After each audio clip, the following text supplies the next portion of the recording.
Okay, shalom, shalom, Yasher Allah, shalom. Uh, Using a new screen recorder because the one that I was using before I was getting a whole lot of feedback from the software itself or the microphone. I'm not sure, but now I got a new screen recorder, and let's see how this one, you know, seems like it's operating pretty good. So with that, I like to start off by saying I want to give all praise, honor, and glory to Yahweh, Bahasham, Yahweh Shai, Bahasham, Rachak Kwadash, whom I worship. Double honors to my other apostles of Great Millstone, who taught me this word in sincerity and in truth, and who rule well. I want to give a hearty salutations to the hopeful elect that are doing the work the way they're supposed to do it, in sincerity and in truth, okay? And proclaiming the true names of our Lord, power, and Savior, Yahweh, Bahasham, Yahweh Shai, man, in the midst of a wicked and adulterous generation, okay? You know what I'm saying? And we're gonna keep on proclaiming those holy names, all right, until all the names of these false gods, all right, like Christ and Jesus Christ, all right, and Yeshua, and whatever other name they come up with are casted out, all right, and destroyed, all right. So, and until the names, those true and holy names, Yahweh, which is the Father, and Yahweh Shai, which is the one whom the world ignorantly calls Jesus Christ, until their holy names be magnified on this earth, all right, all throughout this planet, okay. And so, yeah. So what I'm gonna do is I want to pick up where I left off with that series, commentating on Bible commentaries, Barnes notes on the Bible Hub, going through Daniel's the second chapter. So what I'm going to do is play a little bit of the ending of part 3. This is part 4, and then continue from there. If you have not done so, if you're new, or even if you're not new and you haven't done so, hit the subscribe button and the notification bell so that you'll be notified of recent videos that I put up. Okay, so here we go.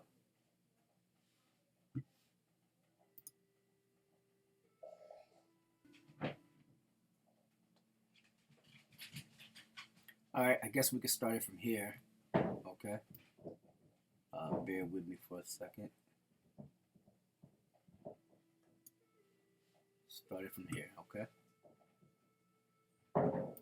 When he had not told them what it was. Yeah, they were trying to buy time because those fake gods you know, were not real. Okay, and his thing was, hey, y'all fake. So if y'all fake, I'm gonna have y'all all killed, man.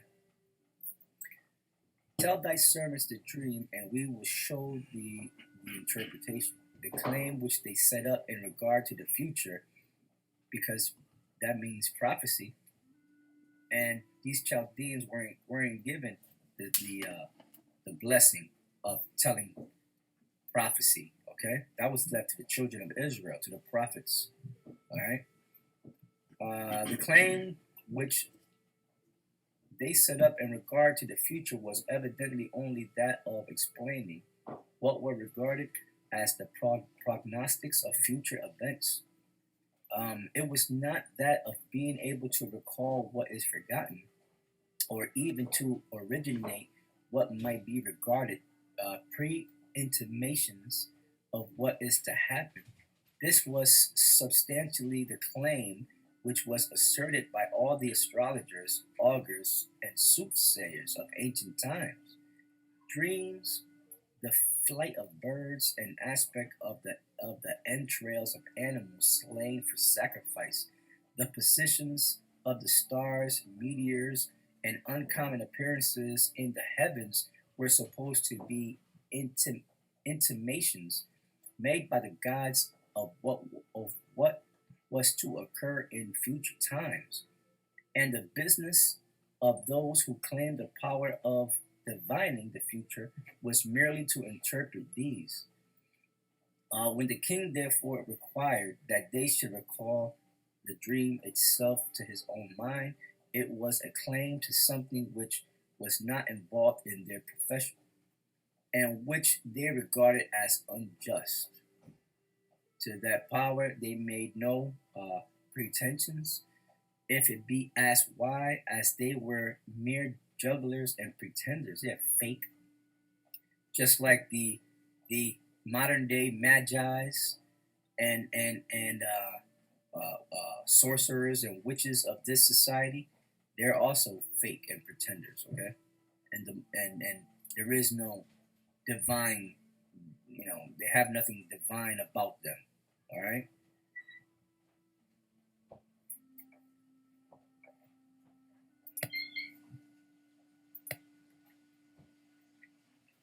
Okay. It says to that power they made no pretensions. If it be asked why, as they were mere jugglers and pretenders, they did not invent something and state that as his dream, since he had forgotten what his dream actually was, we may reply. Number one, that there is no certain evidence that they were not sincere in what they professed themselves able to do, for we are not. For we are not to suppose that all who claim to be soothsayers and astrologers were hypocrites and intentional deceivers. It was not at that point of the world certainly determined that nothing could be ascertained respecting the future by dreams and by the positions of the stars, etc. Dreams were among the methods by which the future was made known, and whether the knowledge of what is to come could be obtained from the positions of the stars, etc., was a question which was at the time unsettled. Even Lord Bacon maintained that the science of astrology was not to be rejected, but to be reformed. Number two, if the astrologers had been disposed to attempt to deceive the king, there is no probability that they could have succeeded in palming an invention of their own on him as his own dream. We may not be able to distinctly to we may not be able distinctly to recollect a dream, but we have a sufficient impression of its outlines, or of some striking, though disconnected, things in it to know what it is not. We might instantly recognize it if stated to us. We should see at once if anyone should attempt to deceive us by palming an invented dream on us, that was not what we had dreamed. All right, so I'm gonna stop there, right, with part three. Part four, we're gonna pick up on the Bible Hub, Barnes notes. All right, him breaking down. All right, we're gonna start from Daniel's 2 and 5. All right, and we're gonna pick up from there. Okay, so that's where we're gonna pick up from. Daniel's 2 and 5 on the Barnes notes. Daniel's 2 and 5. Okay, so we'll go there now.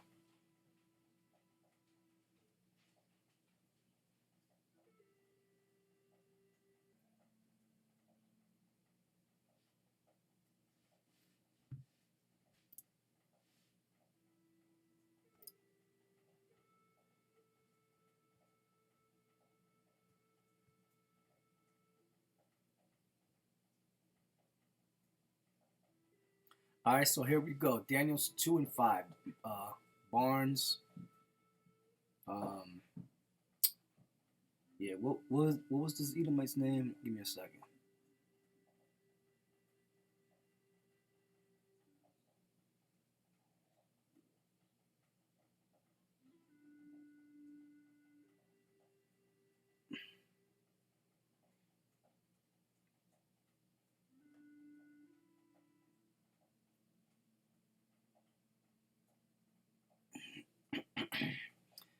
Yeah, Albert Barnes, theologian.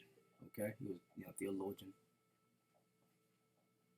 and they say he was a abolitionist and all that. A lot of those abolitionists, they were bought and paid for. They were, you know, agents of the elites. You know. Yeah. So his name was Albert Barnes. Okay, and I think he was a part of the Presbyterian church or religion. Let me see. I know I read it at the beginning of this.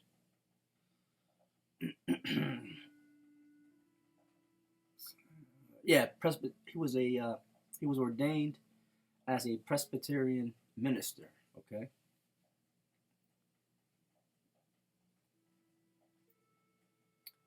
by the Presbytery of Elizabethtown, New Jersey, 1825. But all right, so let's just go here. Um, and I believe that the dude is like, well, he looks like a so-called white man, and more than likely he is a Edomite. All right.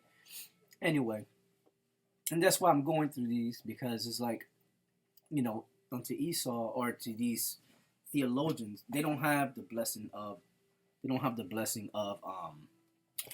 prophecy. Like I always say, like we always say, you know, Esau and any other nation, if anything, they'll get close to being accurate with the history, right? The historical aspect of it all. Okay, give me 1 second.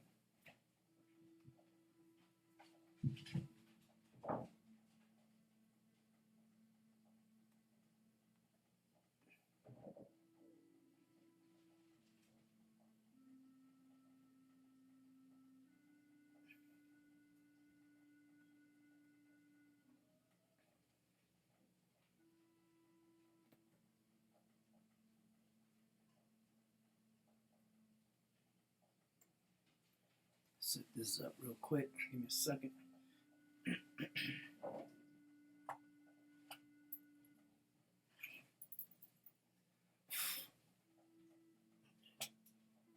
Okay. All right, so let's go, right? All right, so it says, the king answered and said to the Chaldeans, the thing is gone from me. If ye will not make known unto me the dream with the interpretation thereof, ye shall be cut in pieces, and your houses shall be made a dunghill. And he was talking to all the wise men, Daniel, and the other three brothers included, man, of his kingdom, man. He said, the king answered and said to the Chaldeans, the thing is gone from me. The Vulgate renders this sermo recessit a me. The word is departed from me. So the Greek is this. I gotta sharpen up on the Greek. Luther, es ist mir entfallen. It has fallen away from me or has departed from me. Coverdale, it is gone from me. The Chaldee word rendered the thing, malatha, means properly a word, saying, discourse, something which is spoken then, like the bar. The bar means words, right? And the Greek, rima, a thing. The reverence here is to the matter under consideration, to wit, the dream and its meaning. The fair interpretation is that he had forgotten the dream, and that if he retained any recollection of it, it was only such an imperfect outline as to alarm him. The word rendered is gone. What's that? atazada, which occurs only here and in Daniel 2 and 8, is supposed to be the same as atazal, to go away, to depart. Gesenius renders the whole phrase, the word has gone out from me. Example, what I have said is ratified and cannot be recalled. And Professor Bush contends that this is the true interpretation. And this is also is the interpretation preferred by John D. Michaelis and Daith. A construction somewhat similar is adopted by Aben Ezra C.B. Michaelis, Weiner, Hengstenberg, and Professor Stewart, that it means my decree is firm or steadfast, to wit, that if they did not furnish an interpretation of the dream, they should be cut off. The question as to the true interpretation then is between two constructions, whether it means, as in our version, that the dream had departed from him, that is, that he had true interpretation. Then is between two.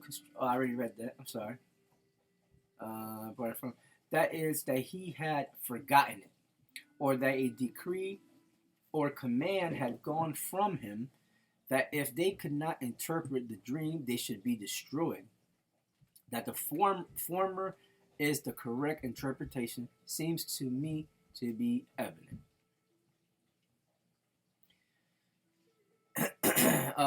It is the natural construction and accords best with the meaning of the original words, and this is what it means that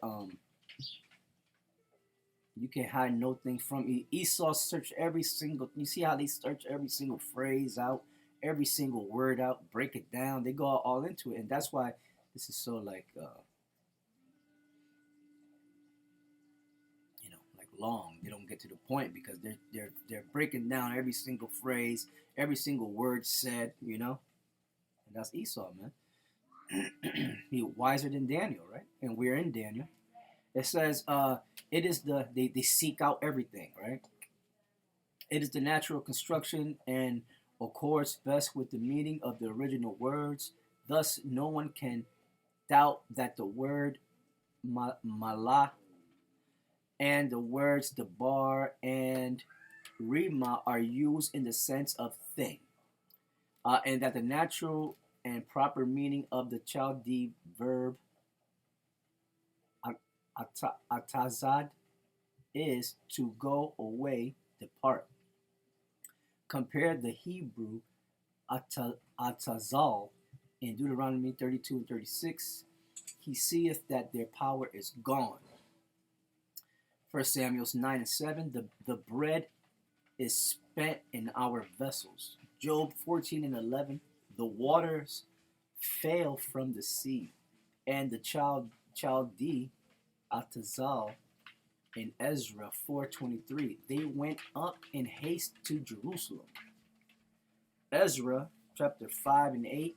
We went into the province of Judea. And Daniel 2 and 17. Daniel 2:24. Daniel 6 and 18. Verses 19 and 20.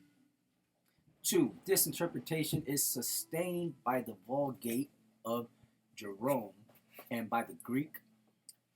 It does not appear that any such command had at that time gone forth from the king, and it was only when they came before him that he promulgated such an order. Even though the word as Jessenins and Zickler, Chaldesimus,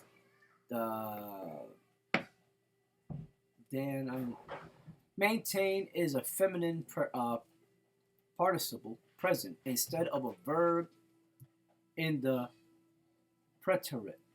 Still, it would then as well apply to the dream departing from him as the command or edict we may suppose the king to say, "The thing leaves me, I cannot recall it." It was so understood by the magicians, and the king did not attempt to correct their apprehension of what he meant. Thus, in Daniel 2 and 7, they say, "Let the king tell his servants the dream, and we will show the interpretation thereof." This shows that they understood that the dream had gone from him.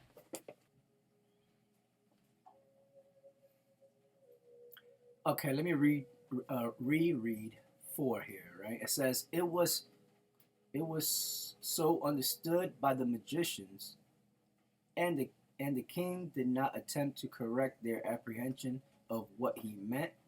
Thus, in Daniel 2 and 7, they say, "Let the king tell his servants the dream, and we will show the interpretation thereof."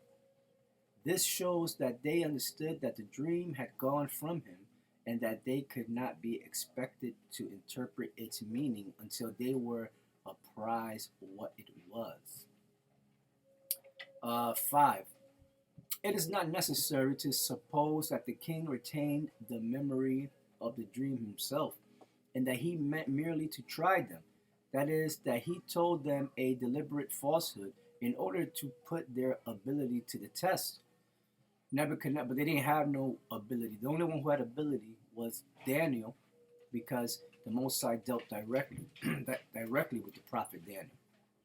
Okay, the true and living power, Yahweh, dealt with Daniel, which was an Israelite, a Hebrew Israelite, by the way, and he was the only one that had the true ability. Not those magi's, not those phony baloney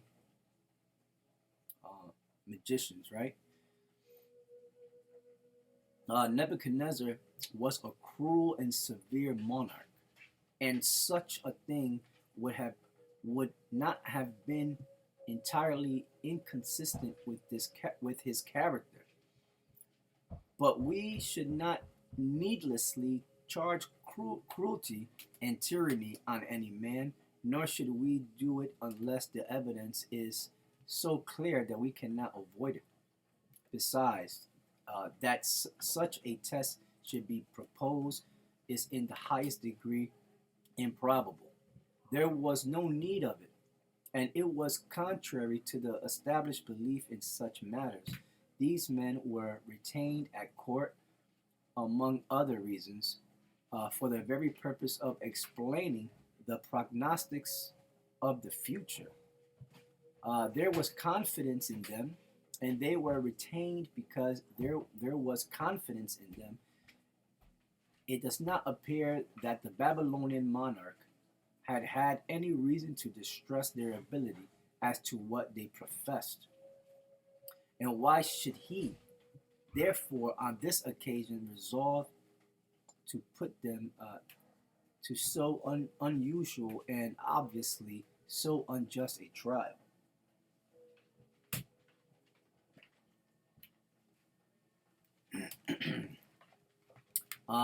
For these reasons, it seems clear to me that our common version has given the correct sense of this passage, and that the meaning is that the dream had actually so far departed from him that he could not repeat it.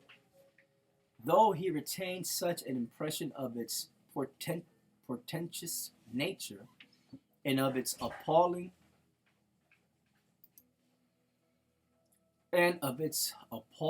outline as to fill his mind with alarm.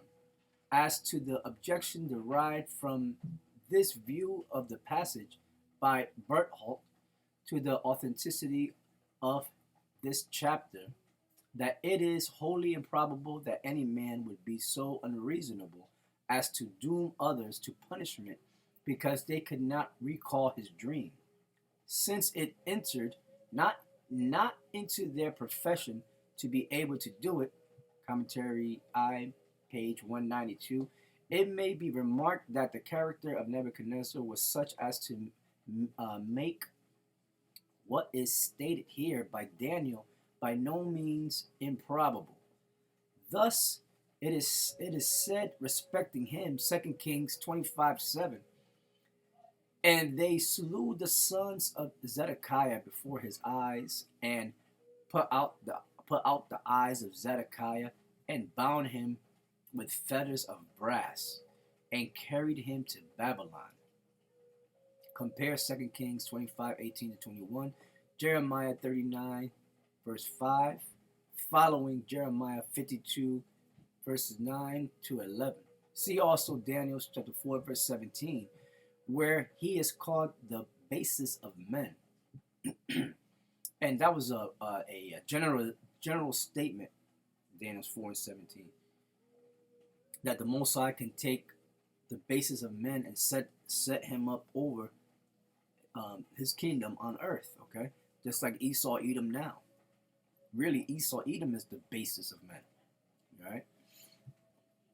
Compare Hengstenberg, Die Authentique des Daniel, page 79-81, or pages 79-81. On this objection, see Introduction to the chapter, section 1:1. If ye will not make known unto me the dream, with the interpretation thereof, whatever may be thought as to the question whether he had actually forgotten the dream,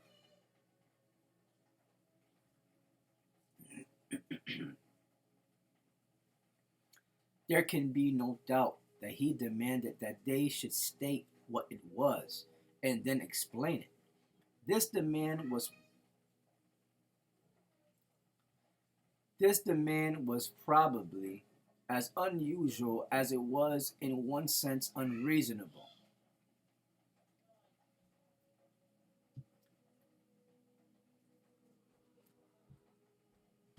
Since it did not fall fairly within their profession, yet it was not unreasonable in this sense, that if they really had communication with the gods, this demand was probably as unusual as it was in one sense unreasonable, since it did not fall fairly within their profession, yet it was not unreasonable in this sense, that if they really had communication, since it did not fall fairly within their profession, yet it was not unreasonable in this sense, that if they really had communication with the gods and were qualified to explain future events, it might be supposed that they would be enabled to recall this forgotten dream if the gods gave them power to explain what was to come, that they could as easily enable them to recall the past.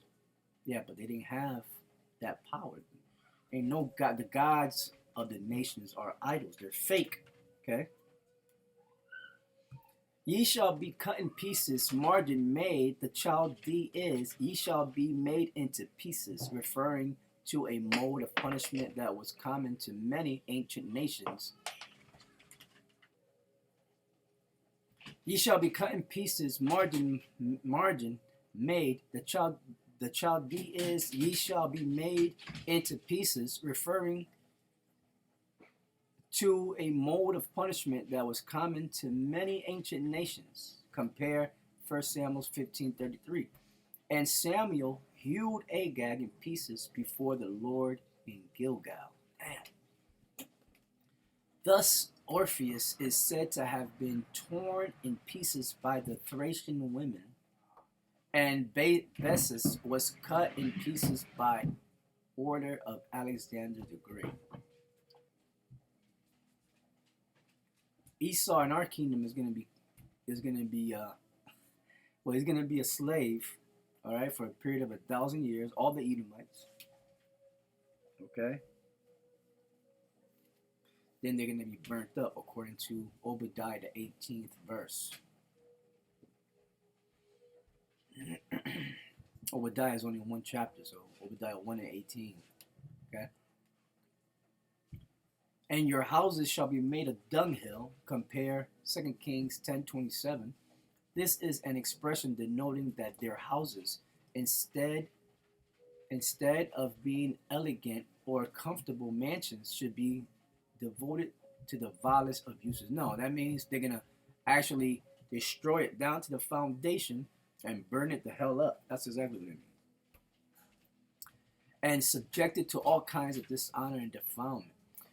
The language here used is in accordance with what is commonly, it says, the language here used is in accordance with what is commonly employed by Orientals. They imprecate all sorts of indignities and abominations on the objects of their dislike, and it is not uncommon for them to smear over with filth that is the object of their contempt or abhorrence. No, all it means is it was an expression of saying that your house or houses and properties were going to be destroyed and leveled down and burnt up. Thus, when the Caliph Omar took Jerusalem at the head of the Saracen army, after ravaging the greater part of the city, he caused dung to be spread over the site of the sanctuary. And look, see, he's supposed to be a Muslim, you know, doing some unclean shit. It says, in token of the abhorrence of all Muslims and of its being henceforth regarded as the refuse and offscouring of all things. Professor Bush. The Greek renders this, and your houses shall be plundered. The Vulgate, and your houses shall be confiscated. But these renderings are entirely arbitrary. This may seem to be a harsh punishment which was threatened, and some may perhaps be disposed to say that it is improbable that a monarch would allow himself to use such intemperate language and to make use of so severe a threatening, especially when the magicians had as yet shown no inability to interpret the dream and had given no reasons to apprehend that they would be unable to do it. But we are to remember, 1, the cruel and arbitrary character of the king, see the references above. 2, the nature of an Oriental despotism in which a monarch is accustomed to require all his commands to be obeyed and his wishes gratified promptly on pain of death. 3, the fact that his mind was greatly excited by the dream, and 4, that he was certain that something portentous to his kingdom had been prefigured by the dream, and that this was a case in which all the force of threatening and all the prospect of splendid reward should be used, that they might be induced to tax their powers to the utmost and allay the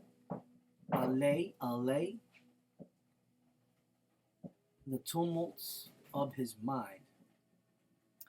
Woo! All right, brothers, and few I believe in sisters. I'm gonna leave it off there, so you already know. Part 5 will be picking up at Daniel's 2 and 6.